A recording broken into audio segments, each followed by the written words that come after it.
Welcome back to the farm, everyone. It is bright and early Monday morning, and I figured it's the perfect time to check out our soybeans we planted about 60 hours ago. I worked yesterday, got all this covered with a residual herbicide, so we're in pretty good shape. Again, about 60 hours since these soybeans were planted, and you can see they've already imbibed water and they're starting to sprout a little bit there on the tip. I don't know if that's good or bad because I was hoping they wouldn't grow very fast. Here's another one I dug up, probably 1.5 inches in the ground at least. I was shooting for 2 inches, so it'll take a while for these to come out of the ground. It's exactly why I put them deep, and hopefully they won't grow very fast. I know it's counterintuitive, but I want you to think of it as I'm trying to store the soybeans in the ground deep enough that they don't come up too soon and catch one of these frosts that are still in the forecast. Soybeans are quick emergers if the weather's warm, so we've got some potential for damage unless they stay down. As for the rains in the forecast, today is really the day of reckoning. Chance of severe storms, possibly tornadoes tonight. I don't want to see a 2 or 3 inch hard rain on these beans because it's going to pack the top of that soil down, may make emergence a little harder than we'd like for soybeans, could break their necks. We'll discuss that if the rains do come. Inch of rain, I'd be happy. 3 inches of rain, I'd be a little concerned. There's the 10-day temperature forecast. You can see there's a lot of dips in there that get us close to that frost point. Soybeans are extremely hardy. Takes about 28 to 29 degrees to actually kill them. Hopefully we don't see that at all, but that's kind of just the gamble we took. If they come out, especially later on in this 10-day forecast, they could be at risk of frost. We'll see what happens. Another question that most people always ask is, what is the soil temperature? I will be completely blunt with you here. Soil temperature is irrelevant to my decision making on planting these soybeans. I'm storing the soybeans in the ground in my mind, hoping that when the soil gets warm enough, they come up. The catch is, with field cultivating the other day, planting, and highs in the 70s, a lot of sunshine, you can tell that the soybeans are already germinating, meaning it's above 50. They will be growing, it's just a matter of how quickly they grow and come out of the ground. I instructed Jeff to fill that 9460R that's hooked up to the field cultivator full of fuel just in case we run it today. I don't know that we have any desperate need to do so, but on a few of these fields of stubble that we sprayed the nitrogen on, put a residual herbicide chemistry with, I don't think it'd really be that big of a logistical gamble to come out here and work them, because unless we get a washing rain, it's probably going to still be a plantable seed bed here once it dries back up. Almost completely forgot about this project. On the north side of that field I just showed you, we have 110 acres, plus or minus a few acres, and Dad is having Overton Excavating, with the help of the NRCS, cut a waterway through the middle here. You can kind of see some of the flags. Washing really bad. It's almost not farmable through the middle because the cut is so deep. They're going to shape this up for us. We're not going to be able to farm that anymore, but it's more of a land management thing. It's one of those things where you can't farm it anyways because it's in such bad shape through there, so you might as well do the proper thing, put a waterway in. It's a really nice looking dozer. I bet that'd be fun to run for like 20 minutes and then let someone else do it. Chris Overton's like the gold standard of farm drainage excavating around here. He's built so many terraces for us. He cleans ditches, does a lot of things. So guys in this county and some of the surrounding counties call Chris and his crew. They need something done because they get around to it and they do good work. You can never have too many people with those traits. Here's the field I'm a little more concerned about the woolly nature of. I did throw a pint of 2,4-D in here when I laid down that 32. I'm not sure that it's gonna do anything other than slow these weeds down. The rain, the forecast, this is a wet field. I may just go ahead and work it. Might need worked again, but that's just kind of the cost of doing business. Just pulling back into the farm after my scouting mission. Jeff got that tractor fueled up. Dad and I kind of talked it over on the phone a second ago. I think we may go ahead and hook up the second field cultivator and have Jeff start working some corn stalks, because we've got some corn stalks, no herbicide on them. They're getting kind of hairy. We get a couple inch rain on them, turns into 2 or 3 weeks of warm weather. Those may get away from us from a ground quality standpoint.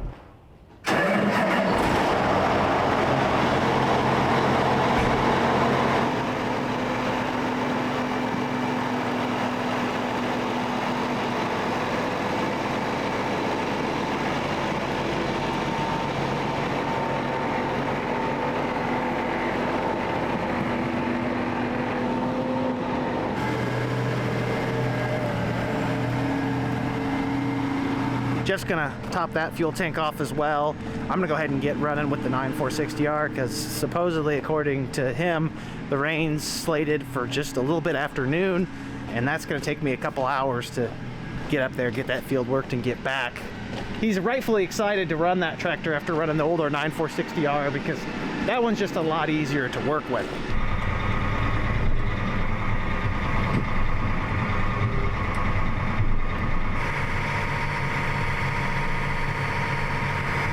This field behind Dad's house is a perfect example of corn stalks that are starting to get some winter annuals in them. Definitely going to be ahead logistically to just go ahead and work them before the rain moves in. Might have to work them a second time. We'll cross that bridge when it comes.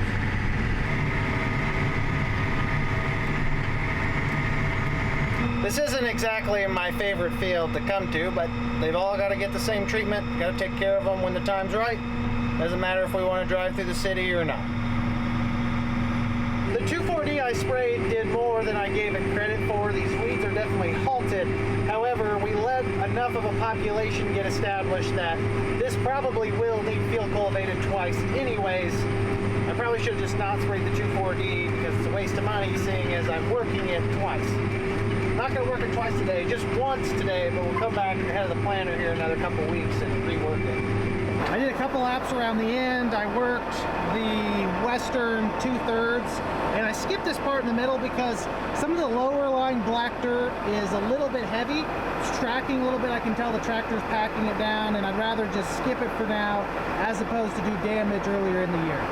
Get back on the hill here to the east, and you can see this is working up great. Hopefully this isn't a deep one.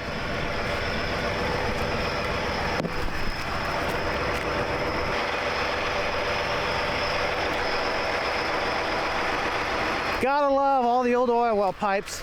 This is in the middle of the city, and I assume there was oil wells here at one point in time. Running that inline ripper sure does pull a lot of stuff like this up. I donated that scrap steel back to the city. Maybe they'll pick it up when they're checking their sewer line that's not in good shape either. That was a little more than I bargained for. I might need a Gatorade after that one. Here's a prime example of the ground that is too wet. That worked up nice there, but then we're in this low area where the sewer main runs through, and supposedly there's some drainage issues associated with that. I worked this low-lying, super black, highly fertile soil, but extremely poorly drained. And you can see these chunks right here. That's just a sign of too wet tillage. Tractor packed it down as it went across, and then that's probably irreparable damage for this season. Just this spot is one of those things where don't throw the baby out with the bathwater. Skipped over the middle there. I think this is a net positive. Just want to avoid areas like this. Best thing that can happen here now is that we do get a couple inch rain because that water will break it back up a little bit. Ultimately, this farm needs some subsurface drainage, lateral tile lines, pulling some of this water out. Black dirt almost always needs it, and this farm's exceptionally bad about it. Issue is long term, I don't think we see any kind of investment like that from the owner, because being tucked in the city here between multiple housing areas, probably end up as a housing area itself one of these days. Just a prime example of maximizing economical output of a property. Right now, long term, the best thing this could be is housing or something, commercial properties in the city of Mattoon. The issue is, because that is kind of the cards on the table, you really don't want to invest any long-term money for farming. Farming is a good use of the property in the meantime, but when push comes to shove, no reason to spend $1,000+ an acre draining this farm when it's not even going to be a farm for a long time. Just finishing up the field, headed to fold up and go home. Ended up working 90% of it, which is essentially all of it on a 30-acre field. That's not a lot unworked. Tighten this thing up and head back to home base. While I was working this field, I got a flash flood warning for the rest of the day here in Coles County. Not exactly what I want to see, but there's nothing on the radar yet. Or I guess there actually is, creeping in there in the southwest. Just part of farming. All we can really do is play the situation at hand to the best of our ability, and once the cards hit the table, courtesy of Mother Nature, then we can reevaluate and adjust our game plan. Currently, working this field is the best use of our time, given our proximity to planting season and the forecast. unless I'm told otherwise, I'm gonna head to the fuel tank. Who knows, I may find something to do on the way. Say what you will about how much of a pain in the rear end henbit is to farm around in the spring. It sure does look good when it flowers. Almost looks like it belongs out there. Looks like Jeff's been pretty busy. He must have stopped for lunch. Heading back to his feed. I'll probably top the fuel tank off on this, and if we find any other corn stalks to work, I will go do them.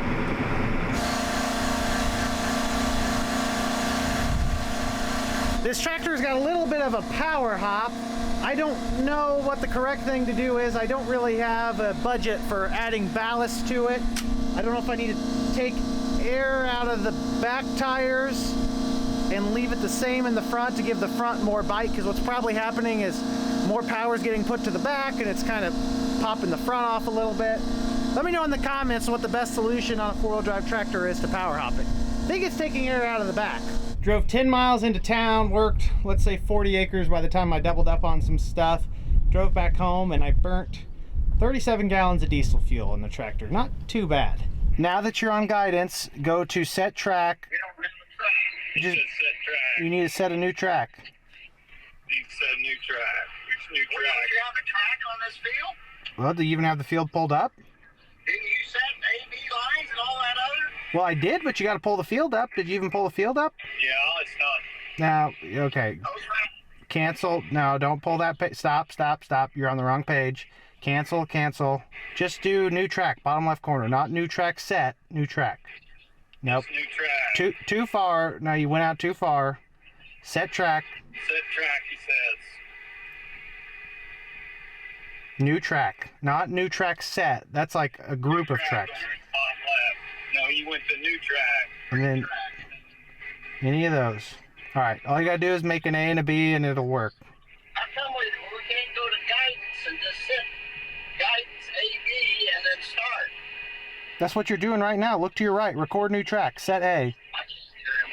He said, look to your right. That's what you're doing now. But it's not straight. You're not.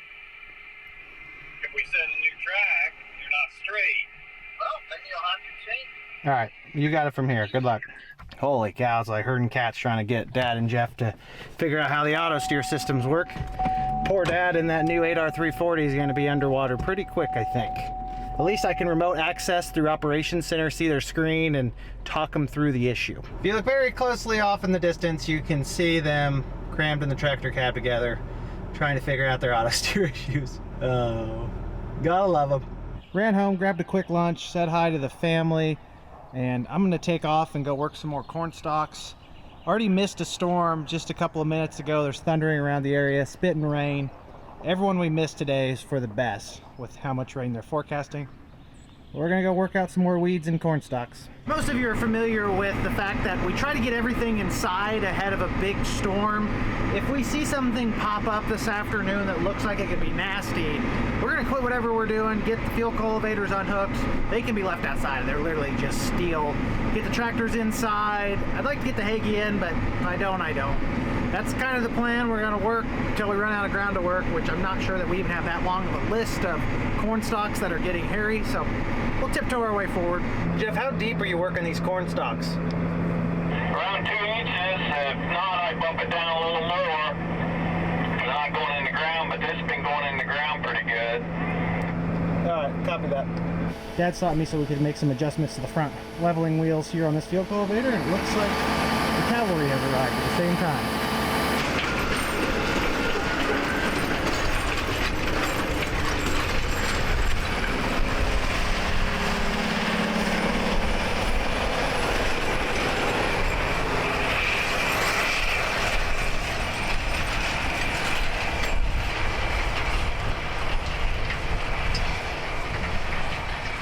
Jeff is actually a qualified field cultivator operator. I'm just moonlighting as one. Start your stopwatch. 70-acre fields, 2 big 50-foot field cultivators. It is 1:27 p.m. See how long these two take to chew through this one.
It's been exactly 30 minutes as we speak right now, and there's only a couple of short rounds between Jeff and I, so I think we'll have this done within the next 10 minutes or so.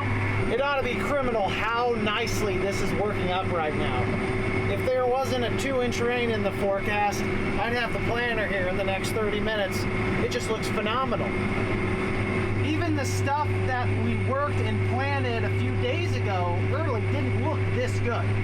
I mean, this is working up like a dream. I think the rains are going to start moving in shortly, so we may not be able to accomplish much more than working this field. Anything we get done is a victory at this point. I've got the old 2630 in this tractor running 2.1 on the shape. The meter's showing 2 inches, so that's about standard depth for working corn stalks. That's what Jeff told me to set it at anyways. Run a little deeper on soybean stubble headed to corn. Typically target 2.5 inches at least for that.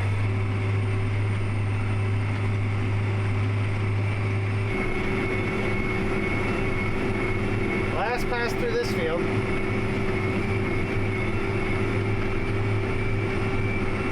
Jeff had somewhere important to be, so he ran his tractor in. I'm working another 30 acres of corn stalks, and we'll start unhooking everything. Just finished that field up. Looks like Dad is unhooking that first field cultivator from the 9620. We will join him in a second to unhook this one.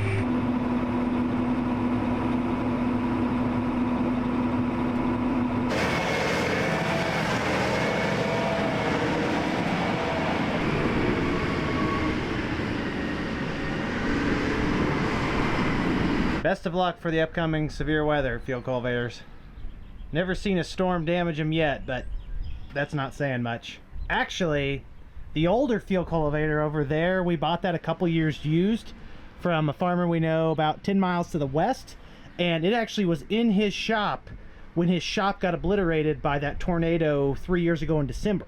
So that one has actually survived a tornado, and there was no frame damage to it, but they did have to fix hydraulic lines, chains and stuff. I mean, there was things bent, just the meat and bones were fine, so obviously you feel a little better about that. Wouldn't wish that kind of issue on anyone, but it does happen.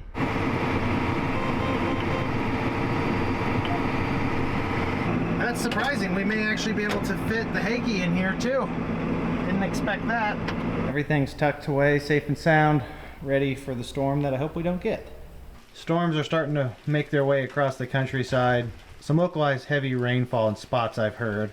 Hopefully that stays away from here. It's really just a matter of luck, if anything. Clark the weatherman's reporting that it is raining. What? Lightning. Lightning? Yeah. I would be too disappointed if that stays to the north of us and drops all the rain up there. We got out of this with less than 2 inches of rain right now. Looking at this radar, that's going to be a victory for us. There's not much of a storm to accompany this. Up to 4/10 of an inch of rain. Coming down pretty good. Hopefully it dies off shortly. There you have it. Overnight, according to the weather station, 2.57 inches of rain, which is a little bit more than I was wanting. But we don't get to decide what Mother Nature gives us. Lucky and I are going to go scout some fields real quick, see if we need to do any ditching. Really don't care about anything that's not planted. Those 300 acres of beans, though, probably struggling to breathe right now.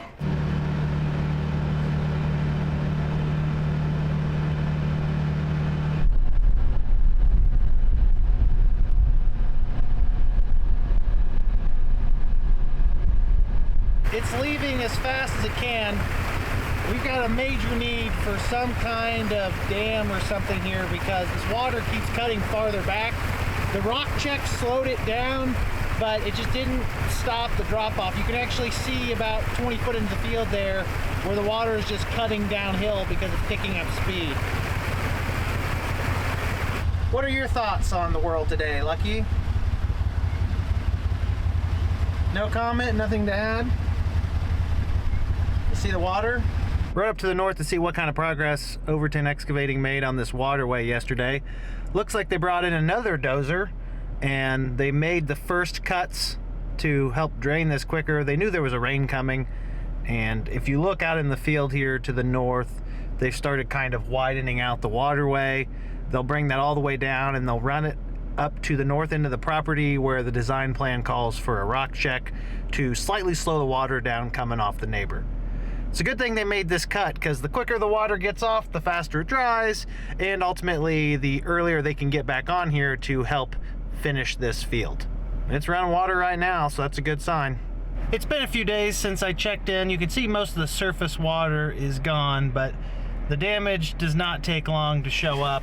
There's that wash I was telling you about from that water cutting across here.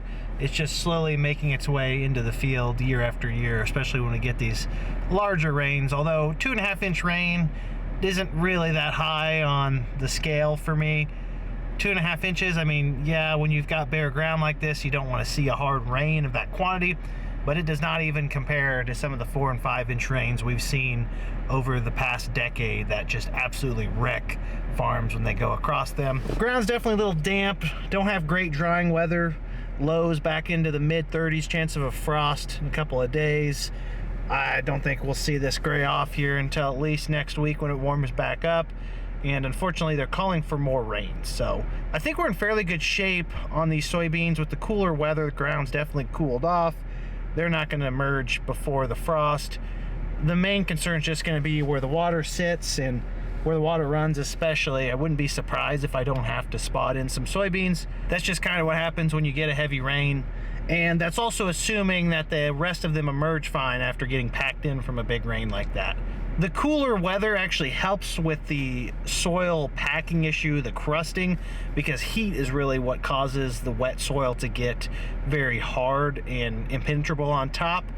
I don't think emergence is going to be an issue as long as the soybeans survive through the saturated soils and keep on with their mission of emergence over the next week.